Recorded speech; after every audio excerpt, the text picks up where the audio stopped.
প্রত্যেক জেলায় জেলায় বিশ্ববিদ্যালয়গুলো ভবিষ্যৎ কী হবে, কতদূর এগুলোকে কোন দিকে নেওয়া হবে, কীভাবে বিশেষায়িত হবে না কীভাবে থাকবে, সেটা সেটা এখন হয়তো পরবর্তী সরকার এসে সেই সিদ্ধান্ত নেবে। এতগুলো বিশ্ববিদ্যালয়কে সব অবকাঠামো তৈরি শুরু করে দেওয়া আমরা আপাতত একটু স্থগিতই রেখেছিলাম। শুধু রবীন্দ্র বিশ্ববিদ্যালয় আরও দু একটা বিশ্ববিদ্যালয়ের বেলায় আমরা মনে করেছিলাম যে এগুলো একটু আগের বিশ্ববিদ্যালয়, শিক্ষাক্রম চালু হয়েছে এবং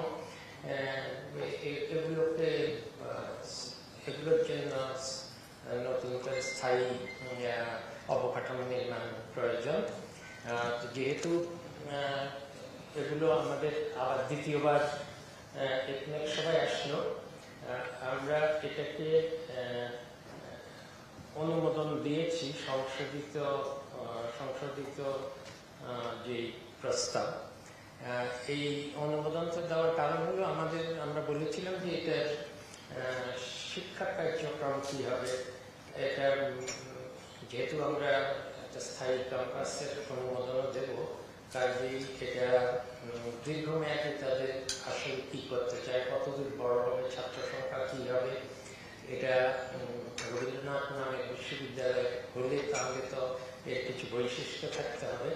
এই জন্য তাদের শিক্ষাক্রম এবং আমাদের আমরা বলেছিলাম যে এটা ছোট আকারে কিন্তু গুণগতভাবে ভালো থাকুক এবং একটা আঞ্চলিক বিশ্ববিদ্যালয়ের মতো না হয়ে এটা যাতে একটু উচ্চমানের বিশ্ববিদ্যালয় হয়, সেই জন্য ছোট আকারে কিন্তু উচ্চমানের এবং বিশেষায়িত এমনভাবে অন্য আমরা তো সবগুলো হলো বিজ্ঞান ও প্রযুক্তি।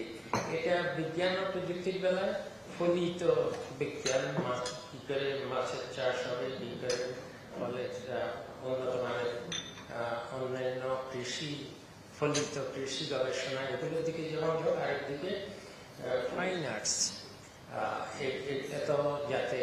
এটা তো আমাদের অন্য কোনো বিশ্ববিদ্যালয়ের সবই প্রযুক্তি আর বিজ্ঞান জেলায় জেলায় যেগুলো হয়েছে, এটাকে একটু অন্যভাবে করার কথা বলেছি, কিন্তু ছোট আকারের যেন হয়।